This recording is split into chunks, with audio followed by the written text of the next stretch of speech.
Assalamualaikum warahmatullahi wabarakatuh.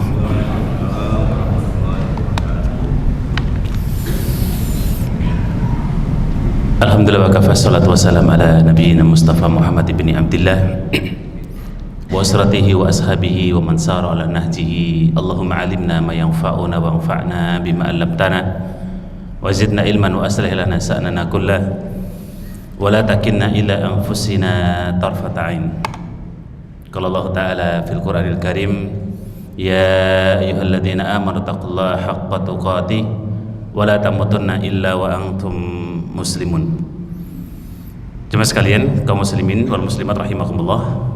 Insyaallah taala pada malam hari ini kita coba untuk kupas auliya syaitan ya. Yang kalau kita terjemahkan dengan tema kekasih syaitan. Dari temanya saja sudah menunjukkan bahwa syaitan itu punya aulia ya, punya kekasih. Dan banyak sekali dalam Al-Quran dan As-Sunnah yang menjelaskan dengan gamblang siapa sajakah yang terkategorikan sebagai aulia syaitan ya. Jadi kalau dalam kajian ada aulia Allah, kekasih-kekasih Allah, kita fokuskan ke kekasih-kekasih syaitan.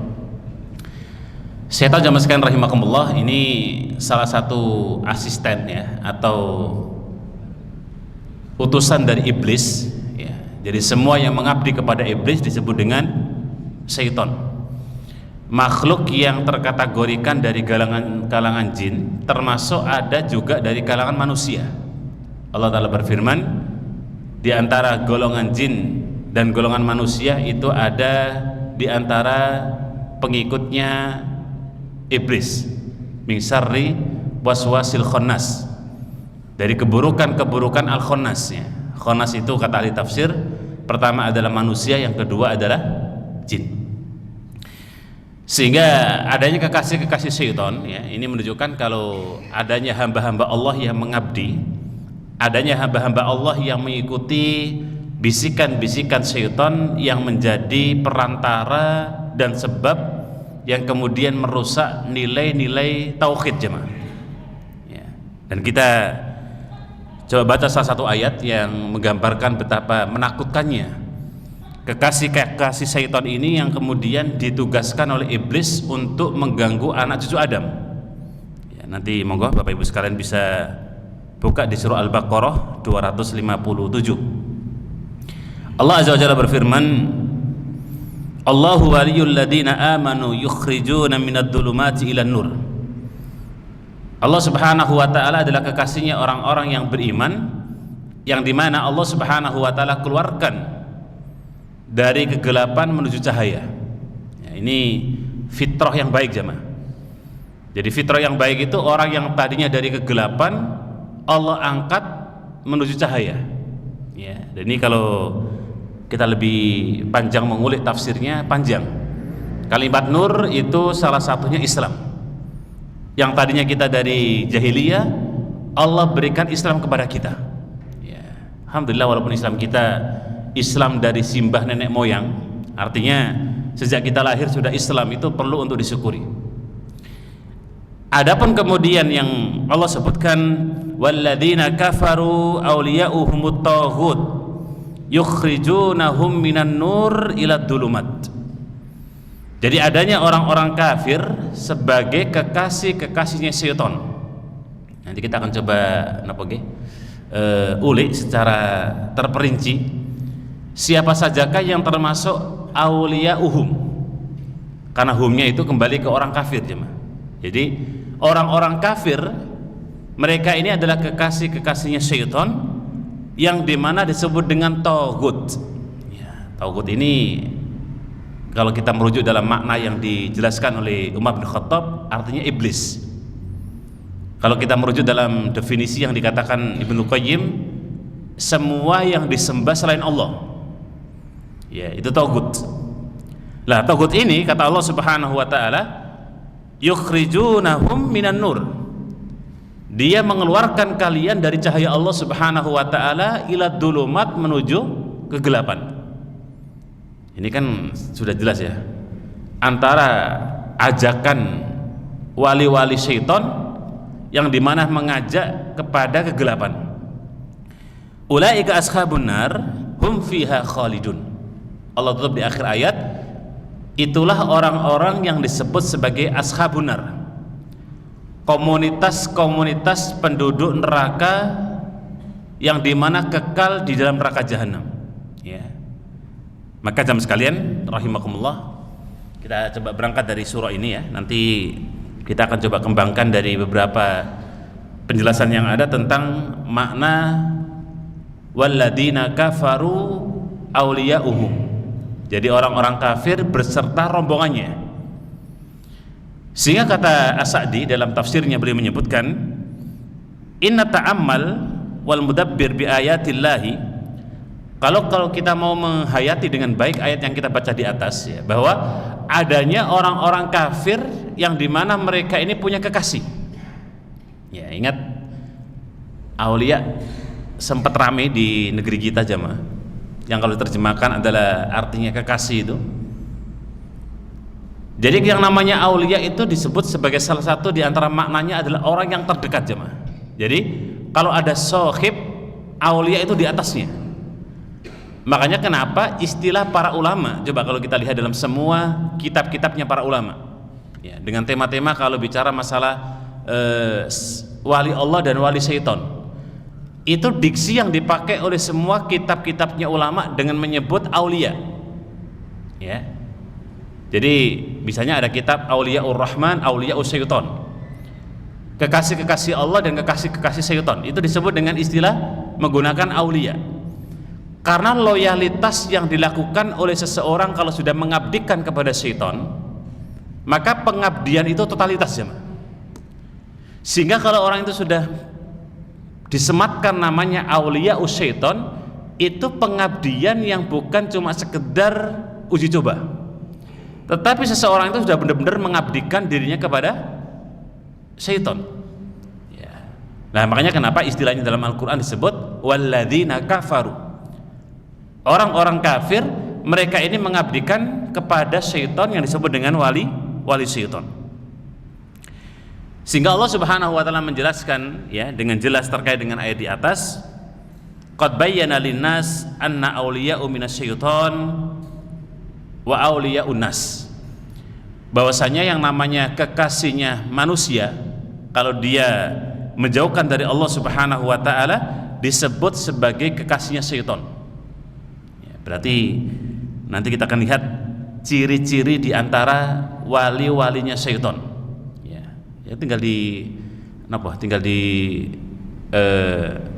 pelajari aja salah satu jamaah. Yang namanya mudad itu ya, dalam istilah bahasa Arab ada mudad itu lawan kata. Jadi kalau ada siang, ada malam gitu ya, ada terang, ada gelap. Pelajari aja salah satu, kita akan tahu jenisnya yang satunya. Kita kenali dengan baik satunya, kita akan tahu sebelahnya kan gitu. Jadi kalau kita tahu terkait dengan kekasih-kekasih syaitan, maka insyaallah ta'ala kita juga akan tahu siapa saja kekasih Allah Subhanahu wa ta'ala. Nah, tapi di antara alamat-alamatnya jamaah sekalian ya, karena di akhir ayat disebut dengan ashab ya, ashab itu teman-temannya. As-Sa'di menyebutkan wa min ahammis sifati, di antara sifat yang paling dikenali, sifat yang paling dikenali di kalangan manusia adalah af'alul qabihah, perbuatan-perbuatan manusia ya. Kalau perbuatan jin kan kita sedikit sulit untuk mendeteksi ya jemaah ya, maksudnya jin mengganggu manusia. Nah manusianya ini kita tahu ketika dia diganggu oleh syaitan, diganggu oleh jin, maka kita tahu dari af'alnya, dari perbuatan manusia itu. Nah seperti apa af'alnya? Karena kita kalau secara umum melihat jin nggak bisa, kecuali orang yang diberikan mandat oleh Allah Subhanahu wa taala. Tapi kalau kita lihat manusia ya, dia telah berbuat kerusakan, dia telah berbuat kedzaliman, dia telah berbuat dosa, mengajak maksiat, kita tahu oh ini aulia syaitan. Karena kita nggak bisa nampak atau nggak bisa melihat apa? Melihat jin ya. Makanya ketika sahabat Abu Dzar Al-Ghifari radhiyallahu ta'ala anhu Pernah satu ketika Nabi dari rumah beliau keluar menggunakan jubah warna putih, jemaah. Jadi putihnya itu putih sangat-sangat bersih. Kemudian beliau mengatakan di kalangan para sahabat, waktu itu ada sahabat Abu Dzar Al-Ghifari radhiyallahu taala anhu, beliau mengatakan, Nabi kita bersabda, "Ala ta'lam annahu qad qala la ilaha illallah dakhalal jannah." Nabi katakan sebanyak 3 kali, ketahuilah, siapa saja yang mengucapkan kalimat la ilaha illallah, dia masuk surga. Ini sabda-sabda yang kalau dipelajari dalam kitab tauhid akidah itu kan sudah sering kita dengar, jamaah. Tapi bagi sahabat ketika mendengar ucapan ini sebanyak 3 kali, betapa senangnya, jamaah. Karena ada rekomendasi dari Nabi Shallallahu Alaihi Wasallam, siapa yang mengucapkan kalimat tauhid la ilaha illallah masuk surga. Nah, kemudian karena penasarannya Abu Dzar Al-Ghifari ini, maka dia bertanya, "Ya Rasulullah, apakah orang kalau sudah mengucapkan kalimat tersebut tidak diganggu oleh syaitan? Apakah orang yang mengucapkan kalimat la ilaha illallah apakah tidak diganggu oleh golongan jin?" Maka Nabi mengatakan, "Akthar wa aghlab." Justru jika seorang mengucapkan kalimat tersebut, gangguannya lebih besar. Ya, jadi makanya Bapak Ibu sekalian, orang yang beriman itu jangan dikira nggak ada ujian. Ya. Kemudian Abu Dzar nimpali lagi, "Ya Rasulullah, kalau begitu saya akan ta'awud kepada Allah Subhanahu wa taala." Maka Nabi kemudian menimpali lagi, "Ya Abu Dzar, hal ta'awadta min sayatinil insi wal jinni?" Kalau gitu wahai Abu Dzar, apakah Anda pernah minta pertolongan kepada Allah dari gangguan jin? Ya. Jadi gangguan setan dari golongan jin dan gangguan setan dari golongan manusia. Nah, ini Abu Dzar agak sedikit bingung, jamaah. Ya, yang dipahami oleh Abu Dzar kan ta'awud itu kan apa? A'udzubillahi minasyaitonir rajim. Itu cukup mengusir setan, jamaah. Ya, termasuk untuk menguatkan kalimat la ilaha illallah. Tiba-tiba Abu Dzar bertanya, "Ya Rasulullah, apa yang Anda maksud dengan gangguan dari golongan jin dan manusia?" Maksudnya setan dari golongan jin dan manusia. "Qad ta'awwadtu," kata Abu Dzar, "saya sudah sering meminta kepada Allah Subhanahu wa taala dengan saya berlindung kepada Allah dari godaan setan yang terkutuk." Yang kita sebut dengan istilah apa? Ta'awud. "Fa kaifa an ta'awad min sayatinil insi," kata Abu Dzar.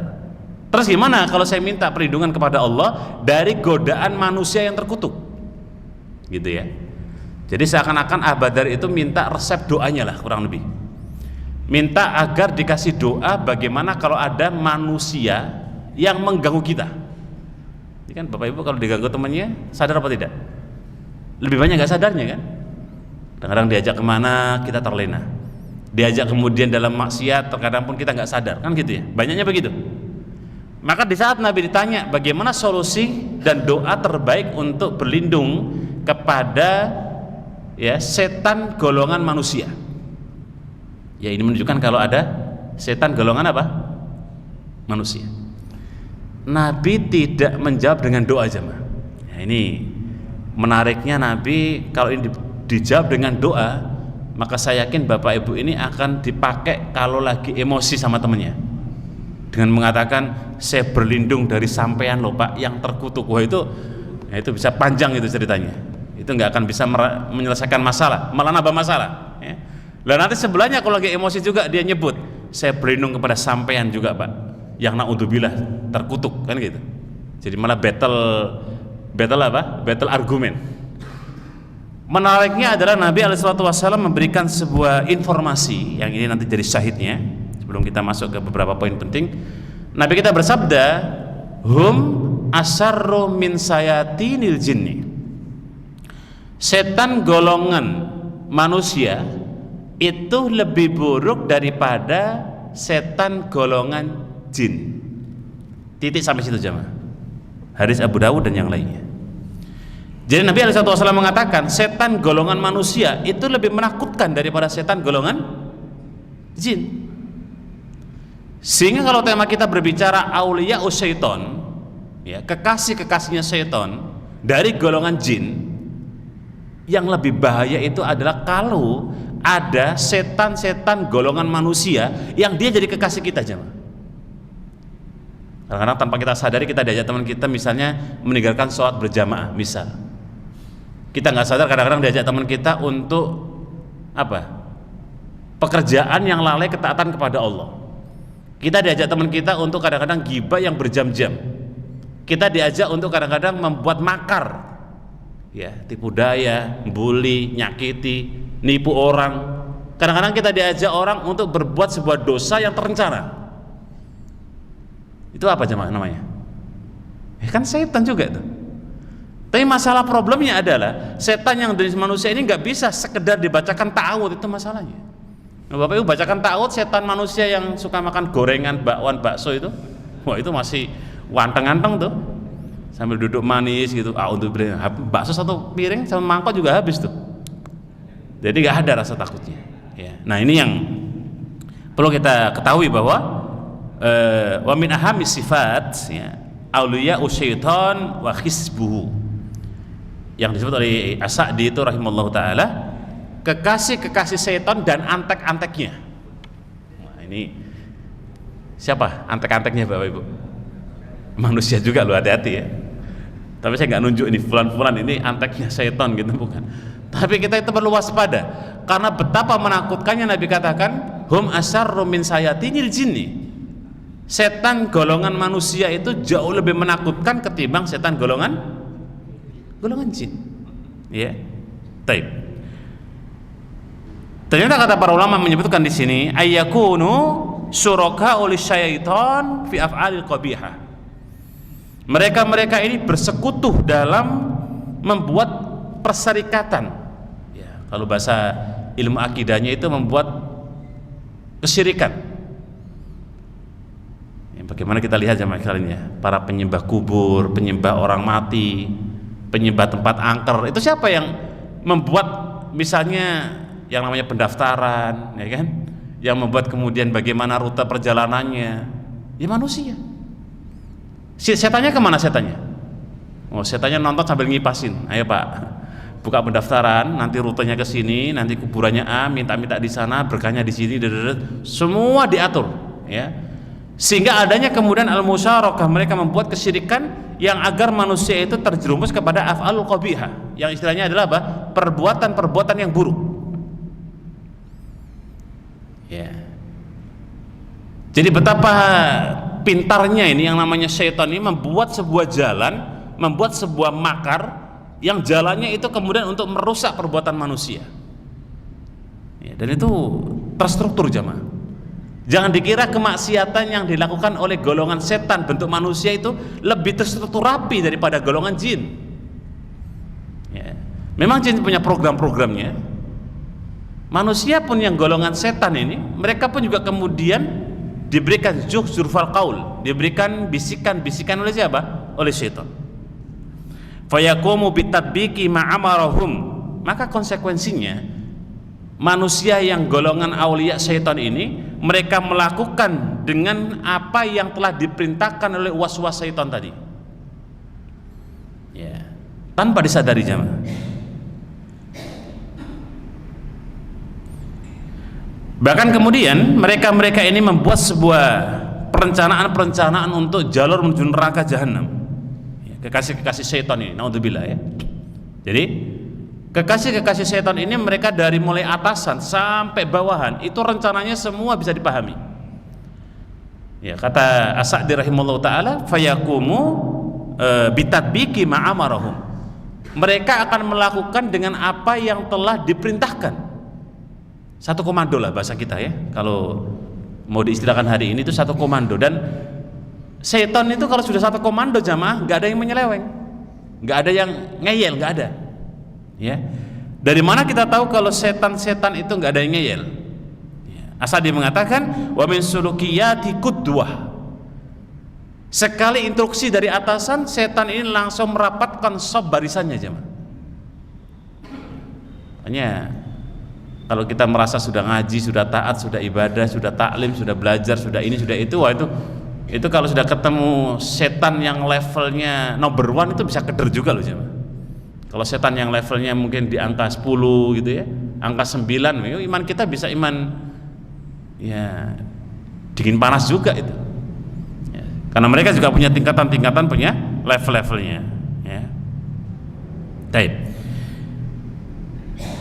Sehingga sifat-sifat di antara auliya syaitan wa hisbuhu, sifat-sifat di antara kekasih-kekasih syaitan dan antek-anteknya ini, yang pertama adalah mereka ini mengaburkan atau mengelabui al-haq bil batil. Hati-hati jemaah. Jadi kekasih-kekasih syaitan ini mereka membuat yang namanya tadinya ini benar dirubah seakan-akan itu adalah kemudian, atau batil dirubah menjadi seakan-akan itu benar, atau sebaliknya. Jadi mereka itu suka memutarbalikkan atau membuat yang namanya al-haq jadi batil, yang batil jadi al-haq.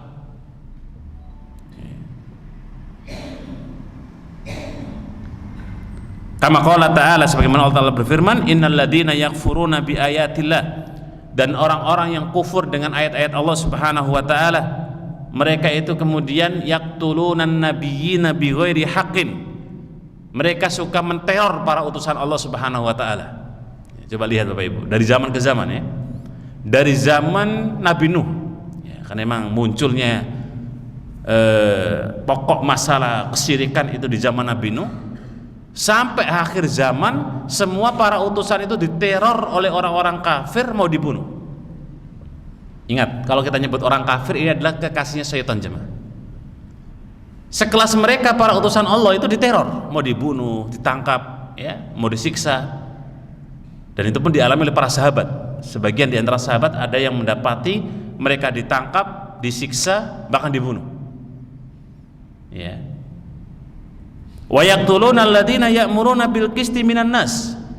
Bukan cuma itu, musuh-musuh Allah ini juga mereka membunuh ya, atau memerintahkan utusan-utusannya kepada orang-orang yang beriman untuk agar mereka ini tidak berbuat keadilan.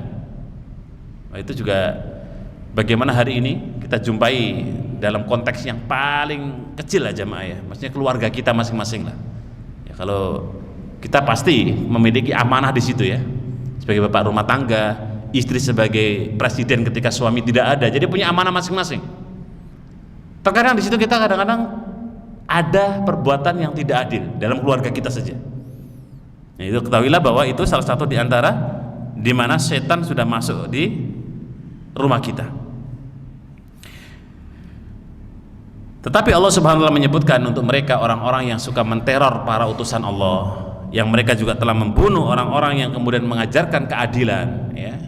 Maka Allah Subhanahu wa taala menutup dalam surah Al-Imran ini, fabashshirhum bi'adzabin alim. Tolong kabarkan kepada mereka, kekasih-kekasih syaitan ini, bahwasanya siksa mereka itu sangat pedih. Yang gak ada ceritanya jemaah. Mau kasih Allah dari golongan jin, mau kekasih syaitan dari golongan manusia, semua mendapatkan ayat fabashshirhum bi'adzabin alim. Kabarkan kepada mereka tentang pedihnya adab Allah Subhanahu wa taala. Bukan cuma itu, ulaikal ladzina habitat a'maluhum fid dunya wal akhirah. Jadi kekasih-kekasih syaitan ini, semua amal yang dia kerjakan akan dihapus di dunia dan juga di akhirat ya. Sehingga ketika bicara masalah kekasih syaitan ini nggak ada untungnya jemaah ya. Baik dia golongan jin ataupun golongan manusia sama aja. Dia termaktub di surah Al-Imran ayat 22. Walahum fil akhirah ya, wa ma lahum min nasirin, dan tidaklah nanti di hari kiamat mereka ini dapat pertolongan dari Allah Subhanahu wa taala. Dari jamaah sekalian rahimakumullah, sehingga sifat di antara sifatnya kekasih syaitan itu menutup kebenaran ya.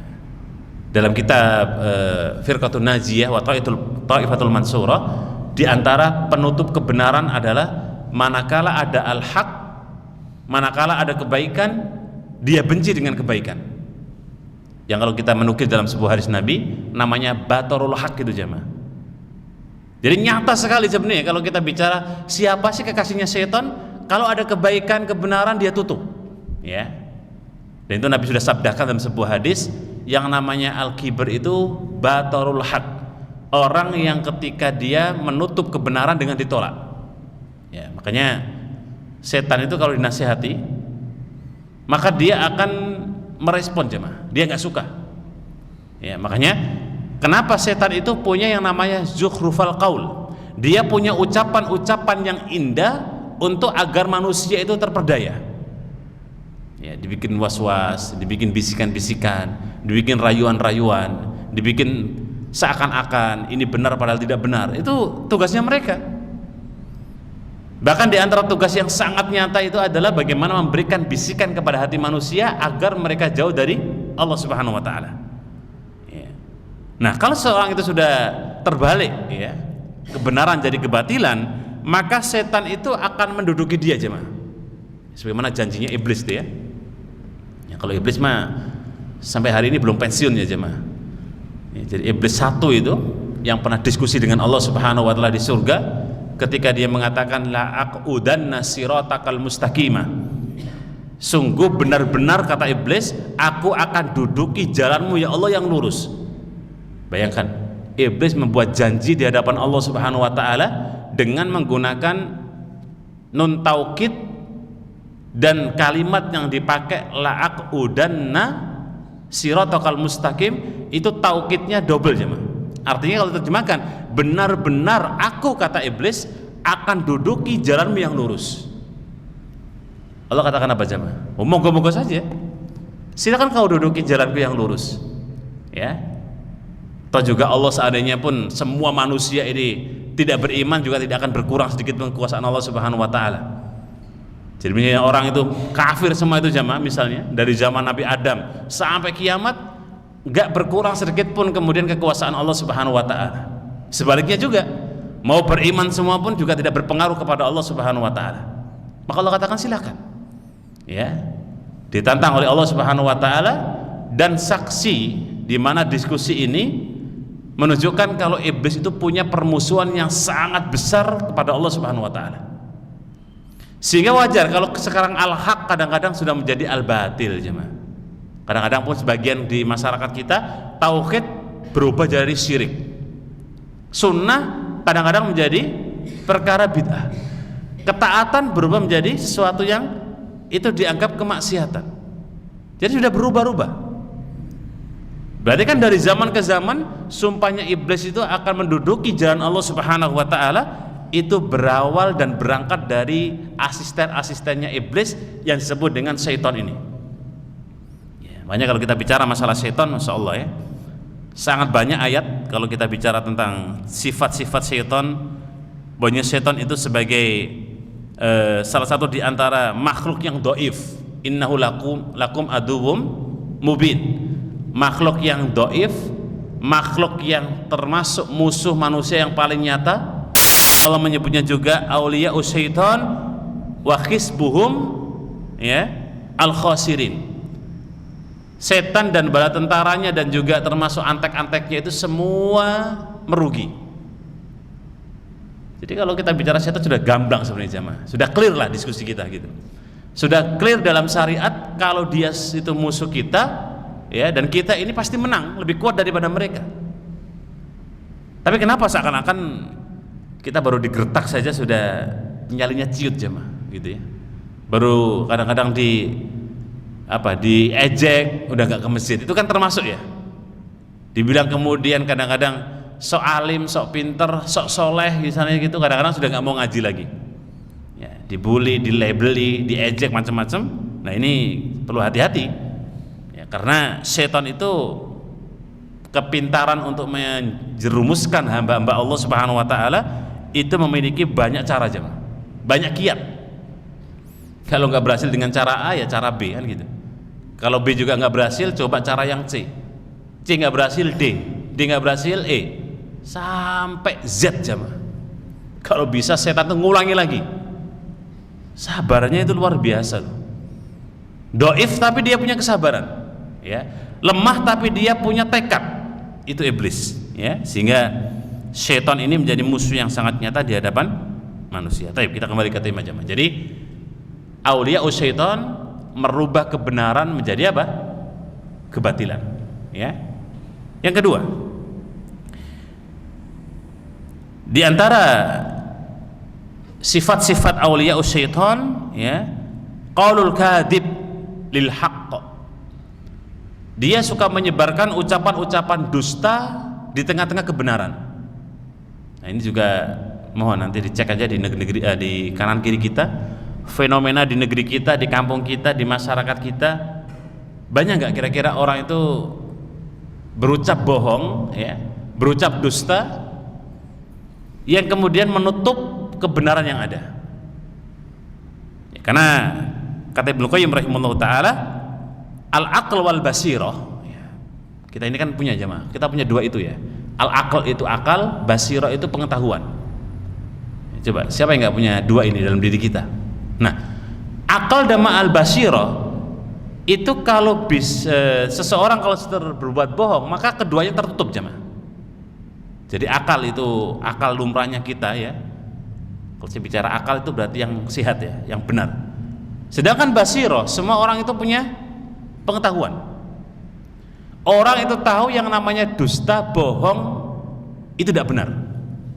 Coba siapa yang bisa mengatakan, atau adakah orang yang mengatakan kalau bohong itu benar? Jadi benar kalau ada kepentingan jamaah. Itu pun dia hakikatnya dia dalam hati kecilnya ini nggak benar gitu. Ya. Sehingga kata Ibnu Qayyim rahimahullah taala, al-aqlu wal basira, yang namanya akal dan pengetahuan itu akan tertutup manakala orang itu dia berbuat kebohongan. Dan kalau dia sudah berbuat kebohongan, maka kebohongan ini akan meliputi dia dan mengikuti dia. Ya. Sampai kapan? Sampai Nabi kita menjelaskan, fa innal kadhiba yahdi ilal fujur, fa innal fujura yahdi ilan nar. Hati-hati jemaah.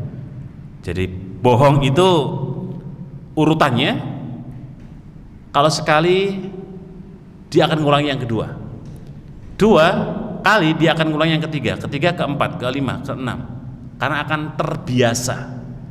Makanya kenapa fa innal kadhiba yuktab indallahi kadzaban. Kenapa sampai Nabi katakan orang yang hobi bohong itu nanti akan diberikan stempel pada dahinya sebagai sang pendusta. Biar orang tahu, oh dia bohong, dia pendusta. Ya. Nah, kalau sering bohong, maka Nabi menyebut fa innal fujura yahdi ilan nar. Kebohongan-kebohongan itu akan mengantarkan dia ke neraka, ya, keburukan ke keburukan, sedangkan keburukan itu mengantarkan dia ke neraka. Ya, sehingga sifat diantara aulia syaitan kasratul kadhib, hobi berbohong. Bagaimana Ustaz kalau sekali dua kali? Apa hajatnya jemaah? Ya kan? Apa hajatnya? Maksudnya dalam kajian timbangan bohong itu memang ada tauriyah, ya. Dalam istilah tauriyah itu yang kenapa Nabi Ibrahim itu tidak bisa mendapatkan dan tidak bisa memberikan syafaat jemaah. Kan Nabi Ibrahim itu sebenarnya pernah membuat semi kebohongan.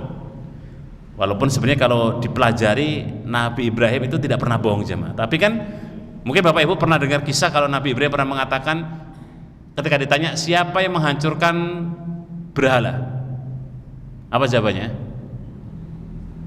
Ungdur ala huwa, ya, lihat, ungdur ila kabiruhu au kama qol, lihat yang paling gede itu. Nah, yang paling gede itu dilihat sedang logikanya orang, berarti yang menghancurkan yang bawah apa? Seakan-akan Nabi Ibrahim itu mengatakan yang menghancurkan itu loh berhala yang gede. Padahal Nabi Ibrahim tidak mengatakan kalimat tersebut jemaah. Terus kalimat lagi di mana tauriahnya Nabi Ibrahim adalah ketika istrinya mau digosok tuh, ya. Jadi ketika Sarah ini mau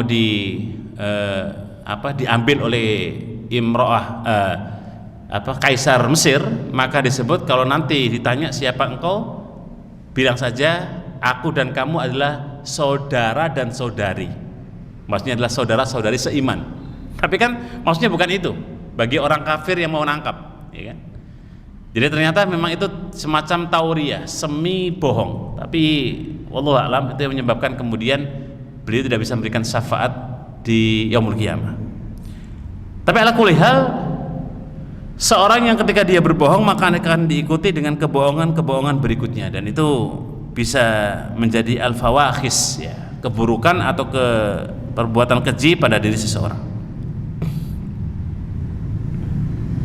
Tapi jamaah sekalian, jadi kasratul kadhib, ya, banyaknya dia ini berbuat kedustaan. Yang ketiga jamaah sekalian rahimakumullah, termasuk di antara sifat auliyaus syaitan, ya, yang ada di muka bumi ini adalah orang-orang yang kemudian melampaui batas. Ya, melampaui batas di sini ada dua makna tafsir. Yang pertama adalah al-ghuluwu fil ibadah wa ahlil maksiyah. Pertama, kalau kita mendengar orang melampaui batas, itu ada dua terjemah di kalangan para ulama tafsir. Pertama adalah orang yang berlebih-lebihan dalam ibadahnya. Yang kedua adalah orang yang sering berbuat maksiat yang dia sengaja. Ya.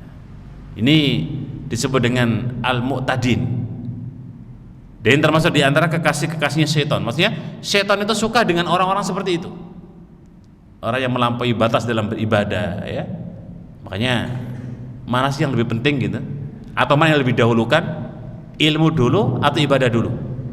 Ya, ini kan ya mana yang dahulukan, ya pasti ilmu. Saya kira semua perkara kehidupan itu yang paling afdal utama itu adalah ilmu dulu, jemaah. Ya. Nah, banyak sekali ya orang kadang-kadang beribadah, yang penting ibadah dulu, ilmunya belakangan. Ketika dikasih tahu kadang-kadang mungkin agak mendebat atau ngeyel. Padahal ilmu itu senjata yang paling utama untuk kita berjalan, jemaah. Ya, bahkan bisa kita tahu, oh ini di sini ada kotoran, itu dengan ilmu. Oh ini ada air atau ada lubang, kita tahu. Oh ini ada lubang. Depan lagi kemudian ada sampah, kita tahu. Oh di sini ada penjual minyak wangi, di sini baik, ini buruk, tak tahu. Jadi dengan ilmu kita tahu borok-boroknya atau kebaikan-kebaikan yang kita lalui, jemaah. Ya, sebagaimana ilustrasi yang digambarkan oleh Syekh Abdul Razak hafizahullah taala. Kalau orang itu berjalan, kok dia bisa kenali ini warna kuning, ini warna putih, ini warna merah, ini warna hitam, ini warna putih, dan seterusnya. Dari mana dia tahu, jemaah?